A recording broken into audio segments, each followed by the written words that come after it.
Welcome to RFI's Banking Uncovered, the podcast going behind the industry PR, the media spin, the product awards, and the investor reports to look at what's really going on in the customer data, and to ask global thought leaders about their thoughts and views on the future of banking and payments. Hi, I'm Mark Donahue, the Managing Director of iSky at RFI, formerly the founder of iSky Research, and of course for you today, the host of Banking Uncovered. And it's an absolute pleasure to have with me Mike West, who is the Vice President at Lumin Digital, focused on digital user experience. Mike, thanks for joining us. Thanks for having me. Great. It's a pleasure. So, Mike, just in particular for our international audience, can you tell us a little bit about what Lumin does and your role at the organization? Yeah, sure. So Lumin Digital is a financial platform focused on working with credit unions and banks. My role here, everything user experience. So the product design team, our data insights and analytics teams, and then our UX operations teams, which helps us get all of that fun stuff done. Okay, fantastic. Okay, so look, Lumin works with a large and diverse group of organizations across North America, and you're at the forefront of understanding the experiences that that banking customers are wanting to see, and your clients, of course, by extension. What are the frustrations that you're seeing right now in terms of that end user experience, and what is it that Lumin's clients are talking to you about in terms of wanting to solve? I think the biggest one is it's not like really a specific feature or a gap or anything like that. It's the expectations. You mentioned expectations from users, actually, that our product has all this data. We need to be, what are we doing with it? Right. So you're coming into the digital banking experience and you just had a really busy week full of transactions. We're just showing them those transactions right now. Why can't we tell them something about that? What do I do with that? What happened? What is it? What's more, something more dynamic that can really play out with that space? So I think that's really the largest gap that we're working on right now. In users' expectations, and our clients are partnering with us on that. They see it too. I think from a behavioral standpoint, something a little bit more tactical is those connections, or those moments rather, that a high intensity moment. So if you're applying for a loan, if you are completing a transaction, that's really where you need that friction to be non-existent. And you can cut that in a lot of ways. Optimizing the experience is one, but also doing subtle things like, making sure that the users know what they're going to need before they jump into this lengthy process, or jumping into or in designing different elements into that workflow, like MFA, any other of those. They always fun stop for approvals and consents along the way. So how can we design those things in to avoid those interruptions and make them feel more confident in the overall experience? Yeah, that juggling act around friction is always a bit of a challenge, isn't it? And then, of course, in that context, you work with a very diverse range of your own clients, Lumin's clients, that are big and small and everywhere in between. How do you go about the process, or how does Lumin go about the process of collecting the feedback from your clients, understanding how to balance that, and ultimately thinking about how you prioritize what it is that you are offering, given that diversity? Yeah, it's a real benefit if you want to be an experienced designer. The tools, the relationships, the partnerships we have here. I've never experienced that before in my career. It's great. So some of the tools that we utilize, Pendo is a big one, more of a behavioral analytics, that kind of piece. We have Lumin Analytics, which is more of the, on the PII side, more understanding of what's actually happening at a transaction level. And then we use, on the UX team, we use another tool that we like called the UX Ladder. And this is a tool that gets you both qualitative and quantitative information, and it kind of starts to create a consistent language that you can utilize. So we'll go through an area, but we kind of have a roadmap where, we'll survey users. These are users of our platform. They'll report back, they'll complete these surveys, and we'll find out okay, this area, say transfers, is in the comfortable range, but we're also gathering a ton of anecdotal data from them around what's good, what's bad, what's frustrating. So that's a huge part of it. that behavioral data. We put all that into a bucket, and then we also work very, very, very closely with the clients. We have open channels of communication between myself, anybody on my team, and our clients. We have our design advisory group where we're showing kind of what's on our mind. We're talking with them about what's on their minds, and partnering with how to create the best thing that's going to suit, like you said, the widest range, of users. So just on that theme then, I mean, Lumin's own website talks about the fact that is a continuous cycle, a continuous process of learning and evolving with your offering to the market in response to what it is that you're hearing from your clients and their customers. How do you balance this desire to move an experience forward, but at the same time know that familiarity breeds trust, and if you move that needle too quickly, you can start to erode that? How do you find that balance? So one of our design principles is evolution without disruption. So something we constantly think about, and because the tools that we have, it's both empowering and it can be a dangerous tool, is that weekly deployments. So as a designer, you're completely set up with, what we learn, we can implement next week. Not a problem. But keeping the user feeling confident and comfortable is the top of mind for that. So we tend to release incrementally, even with a big overhaul. We'll try and look at that overhaul and think, how can we part this out and make this feel like it's growing over time for this user, not you logged in on Tuesday and whoa, it's wildly different now. So we are releasing all the time, but in little micro ways. And in the times that we do have to do some of those unavoidable significant changes, we try and do a lot of preparation through our onboarding tools and providing clients with baseline content, baseline information, pop-ups, things like that we can kind of warn the user that this change is coming and inform them as to why it's beneficial, so we can help the clients turn that into excitement as opposed to disruption. But we do try and pull that as little as possible and just kind of evolve over time. Yeah. I love it when you hear from a user or a customer who says, you log in January and then you're talking to them in November, and it's like it's a whole other app, but they haven't felt jarred or confused. It just shows that we're listening. Yeah, it's a fine line, isn't it? Yes, right, finding that balance between taking the platform forward, but at the same time not alienating. You will find the things you thought were pretty innocuous turn out to be. Yeah.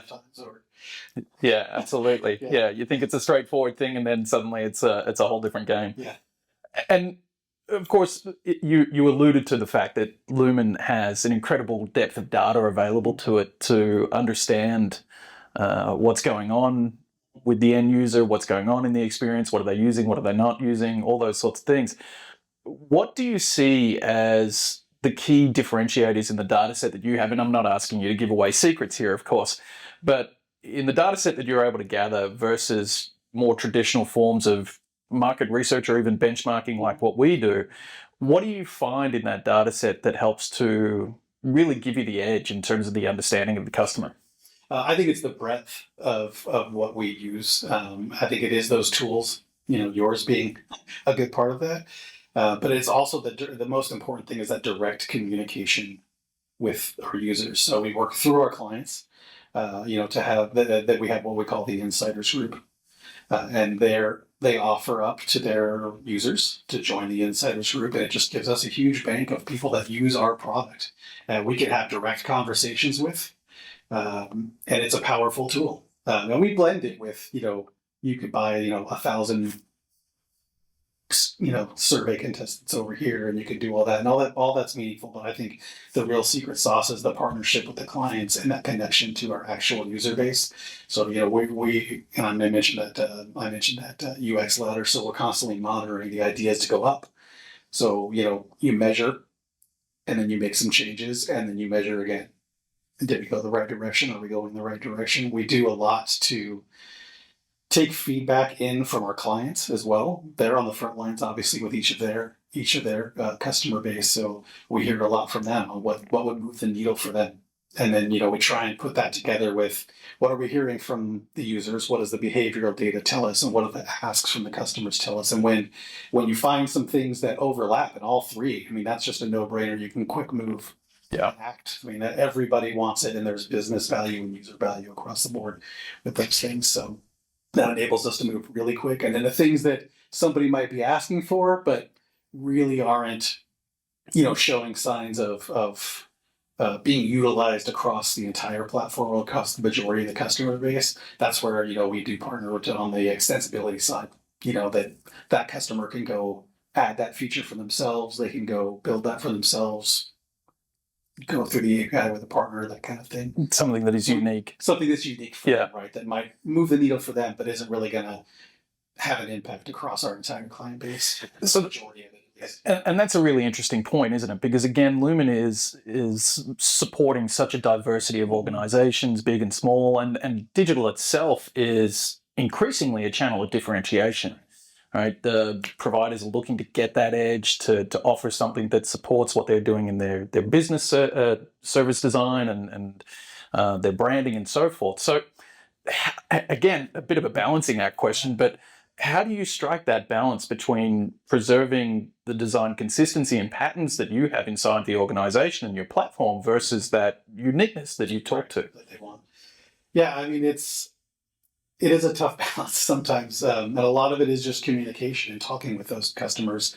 But I think where we see it is at a user experience level. You don't necessarily want to have an innovative transfer experience. You want to have a clean, useful, comfortable transfer experience. Yeah. You can recruit a new customer, and they can drop right in and they know how to do it.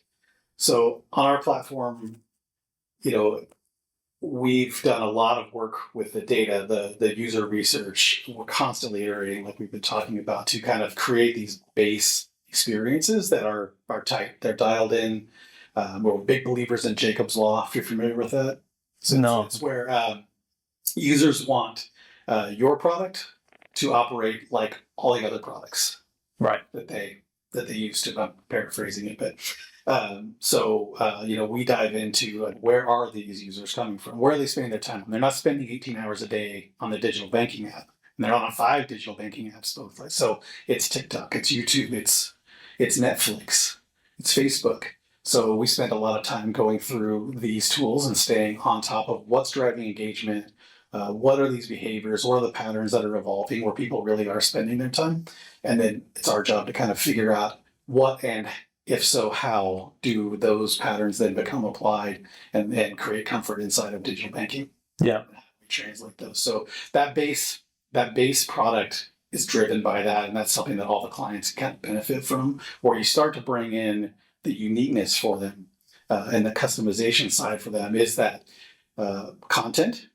They can control all the content, how you speak, your voice, your brand. We have a theme designer. Mm-hmm. They can go in there and customize pretty much anything CSS-wise. When you're talking about colors, fonts, look and feel, that kind of stuff. But the core UX is going to remain consistent, tested, validated, all that stuff. And then the extensibility side, where clients can really build and add on to the product however they want. We are delving into some new experiences, though, to continue to create the differentiation. So we're about to release late this year a new navigation solutions, and a lot went into these, but we ended up we're building 2 solutions, and they both passed the rigorous usability tests. There's no wrong choice, there's no better choice, but we are applying 2 different UX patterns. So an FI will be able to go in there and say, I would like the sidebar, or I would like this mega menu kind of approach. We'll have 2 on desktop and 2 on mobile, and they're not tied to each other. They can independently be chosen. But that's another way that we're trying to kind of step into the space where clients can further differentiate themselves from whoever might be down the road. Yeah, okay. And so it's interesting to hear the extent to which you're having that engagement around the brand that is your client, or the marketing and the communications that are your clients. In a normal, I appreciate that there's probably no such thing as a normal client, But in an average sort of circumstance, you finding that you're doing a lot of customization of interface and rejigging of that overall look and feel, if you like. No. No. We really try and that core I was talking about, it really is also part of not just validated, not just, we work on it all the time and you don't have, client maybe doesn't have the staff to do kind of something like that. But it's also a part of how we, at Lumin's core works. We move fast. So if all the code's all over the place all the time, that is a problem. So by us creating, like, where there is a call for having a unique experience, like those 2 navigations, and we'll find some other areas as well as to build, but also like things like the theme designer, that's all in the same code base. So you kind of have this extra layer on top where you can make decisions or you can apply customization. We're giving them navigation controls, so they'll be able to design and build the entire navigation within that pattern on their own. No dev needed. It's all in there. So we try and kind of open that door where it makes sense and it has the most effect for those customers, but also protect, our ability to continue to operate as nimbly and as speedy as we do.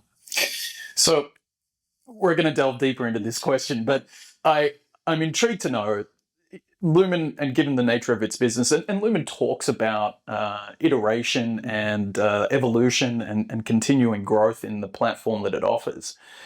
How do you make your experiences discoverable and engaging, and in particular for customers that are perhaps looking, and I'm talking about the end user more than your client, but in that end user circumstance where we're seeing customers evolve to wanting more or feeling like they need more from digital because it is such a primary channel of their engagement with their financial services provider, what's the DNA that's making Lumin different and unique and really able to fit that need? Yeah. So we really have kind of a leaner UX approach. So it's not about volume. It's about context, prioritization. And those 2 things are really powerful. I guess you could call them constraints that we try and impose on not just the design itself and our designers, but on the clients. And then so what I mean by that is, with that new navigation I was talking about, for example, we're designing places into that are available for marketing, that are available for AI insights, tips, tricks, things like that, areas that the product's going to know that user, smart shortcuts that, based on Mark's behavior, this is what he wants to see. Start showing up because that's where you go all the time. We're also going to allow users to personalize that and pin ones that they want, that kind of thing. But it's creating deliberate locations and then forcing that context around it, and then sharing the data that we find, the research that guides us to make those design decisions. We share that with our customers so that as they kind of start to put that final pieces together, of here's what Lumin knows about users and banking in general. What do I know about my customer? And how can I put these 2 things together? So we've created these navigation structures, but it's up to the client to go fill that based on that data. What do I call things? Teaching them to speak without catchphrases, without buzzwords, without acronyms. All these kinds of different things can really create comfort. And then when you open up the transfers menu, now that institution knows that the transfers menu is open, they know who that user is. So put something there that's going to appeal to that user in that context and feel like you're helping them get somewhere, not a random, pool party ad, or something along those lines that has nothing to do with what I'm doing. So when I say context and priority, we use layers of, there's marketing layer at the bottom, and then there's an insights layer, and then there's a proactive layer. Right, and as it goes up, you're talking about importance of time sensitivity. You're talking about effect on somebody's financial wellness, that kind of thing. So you might have in each of these locations 4 or 5 different pieces of content, but the system's going to display the right thing at the right time for the right person. And I think that's really how you blend that discovery that the clients want, for more products, different offerings. How can they become, a more trusted partner for that user, but then also not getting in the way of the user so that they can move through the tasks that they're intending to come in and complete them, without feeling like they had to move around obstacles.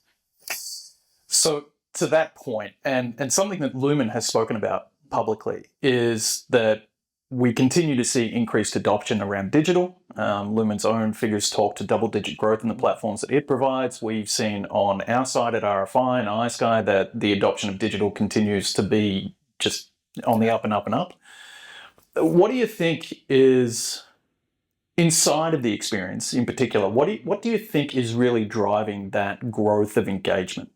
I think it is that evolution piece. I mean, just constantly listening and making those changes. I've been doing this for a long time now.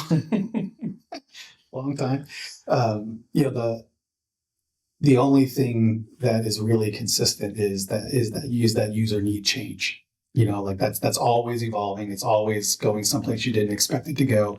I think that is a factor, and then now there's the AI side of it too, right? That's throwing things into it. But because we listen, because we're always paying attention, and because we can constantly iterate and make changes to the product, we never find ourselves behind. We never find ourselves, very rarely find yourself in that situation. You're like, oh wow, that's real. That's a problem. We need to go deal with that. Most of the time we're seeing these signs and we're able to make little nudges along the way that again, you can continue to move fast, and users aren't seeing it, but they are feeling change, and that thing that whatever it was that was bugging them is not there anymore. Or now there's this opportunity here to click, and now I can, skip 2 steps more. Or maybe the product popped up and let me know that, hey, this is going to happen in a week, and I didn't see that trend coming.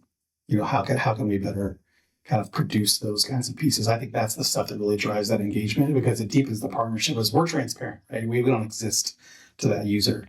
So the responsibility really we have is to bolster, build, and expand that relationship between that user and the financial institution's brand, and create them, make them as the primary wallet, and the most trusted partner that we can make them. So, empowering, constantly changing, constantly empowering the FI to kind of communicate that brand, I think really is what moves the needle.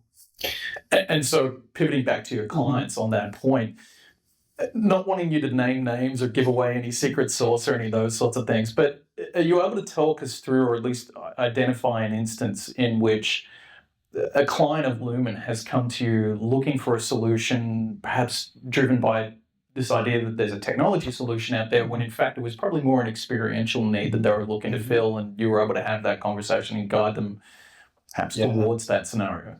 Yeah. Actually, we had a client that reached out to us and was talking about how they really needed to be able to have, trying to paraphrase, it was like more marketing opportunity. They really needed to communicate to users about account type. It was very account centric type content, right? So the more conversations we had, what we ended up ultimately doing was doing a design studio together. So we did some pre-research based on, they had done some research. So they did some research, we did some research, we merged our data, we shared all that. Our design team, their product team, all got together. We sketched a bunch of ideas. We worked through a bunch of problems, and over the day we had tons of paper and tons of ideas, and we worked together to kind of whittle that down and create some consensus around what those opportunities really were. And that ended up driving a good chunk of, about 2 years ago, I think it was now, we did a pretty big overhaul to the dashboard and the account pages, and a good chunk of that work came from that partnership. And now they are seeing that exposure and that engagement relative to these very targeted solutions, because we were able to design that into the piece. It wasn't about adding more. It was to where it was, but it was about finding, where are users going to explore. It's at the end of that task, not at the beginning. The dashboard is great, and the dashboard has a purpose, but that's not where people are exploring. They're jumping in, they're going to finish their task, and when they're done, that's when they tell us, Now I'm going to look. Now I'm going to look around. So by moving a lot of those solutions or those point solutions that they were looking for into the account pages, we were able to kind of meet their need, but also in the process create a better experience for the end user. Fantastic. Okay, and we're here in California. I had the pleasure of driving in from the airport to come and see you today. And one of the things that has struck me as I've been moving around, particularly this state, has been the focus on security and privacy and protection of personal data. Can you talk to us a little bit about how Lumin deals with security, particularly in the user experience, and again, that balancing act that exists between perhaps wanting to empower the customer or at the very least let them get about their day-to-day work, but at the same time protect them and not throw a ton of friction into that experience? Absolutely. Yeah, I mean, it's, security, it's so vitally important, but the human nature is to work around things that get in your way. Right?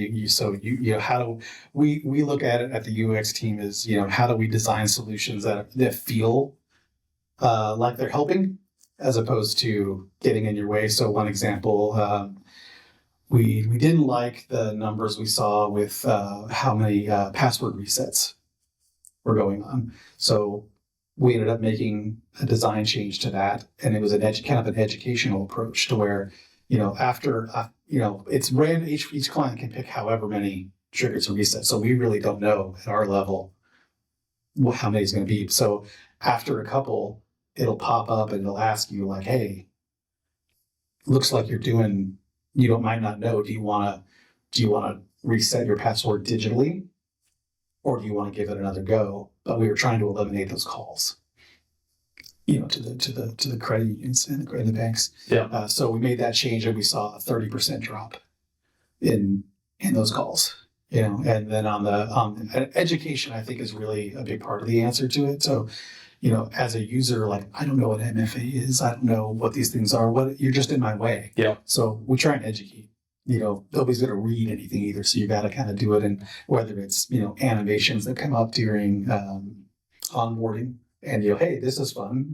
Don't you want all these security features? Click this and you get it. We also have a score on the security settings. So there's a little bar and with all your options, and you could watch the bar kind of go up as you do that. So you don't really have to know any of those things to any depth. You just want the bar to go up and get from red to yellow to green. So trying to find ways like that from a user experience standpoint that entice the user. We have a feature called we call it level up. Clients can call it whatever they want, but it's essentially a gamification model where we want you to defer everything you can from onboarding. Don't ask all these different things that happen. Get them in as fast as humanly possible. So if we're going to do that, then where do we ask all these other things? Where do we engage the customer to do that? So when you think about security, even things like paperless, all these other things that are like materially beneficial to a client are just silly questions to a user that just wants to get into banking. So if we put those things in level up, then that kind of pops up here and there, and it's peppered throughout the overall experience. We're able to get them right in, and security is a big part of that.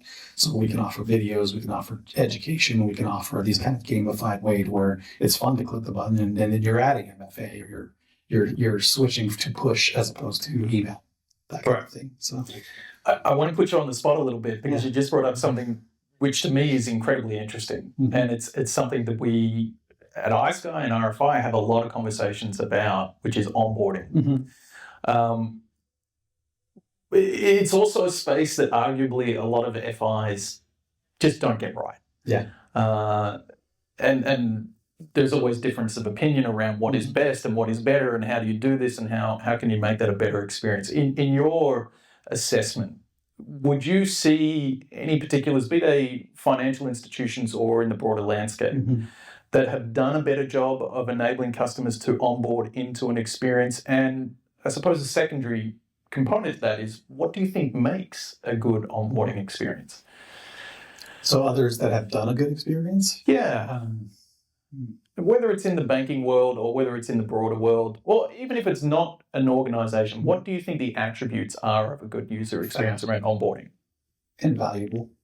I mean, and those are, again, ambiguous terms, right, that you can put things to, but I think, no more than 2, maybe 3 things, and then they need to be the highest value thing to that user. So ideally, and this is harder, and I know that, but so I'm about to say, but like, if you can the more you can know who that customer is, the more I think you can impact how good those 3 to 5 little things can be, right? If you're in our situation, right, like a lot of times we're converting someone's, nobody doesn't have digital right now. So any of our new customers, right, they're moving from X to Y.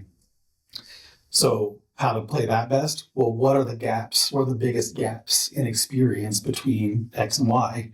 That's what we should be speaking to. Understanding from that user base, what are the most used features? That's what you should be speaking to, right? Don't use those windows to sell anything. Don't use those windows to, tell them how exciting this all is. Like, you're interrupting their login to go do a thing with more. So orient, be expeditious, be respectful of their time, and allow them to come back to it. I think that's a real key piece too. If you just have the close button, which everyone's going to hit right away because they're not there to do that. But if you allow them to kind of come back into those pieces, I think that's another really good way. That's where, again, part of that, like that tool I was talking about earlier, that's kind of what that's kind of intended to do, is get them in with a few key things, get them oriented, and show value. Yeah. Like, what do they care about? And I think that's where AI can start to really, onboarding has been a place, anecdotally, again, like that I see a really interesting future with, because knowing who that person is can really be, taken to a whole new level with tools like that. And you can do it on the fly. You can create content on the fly.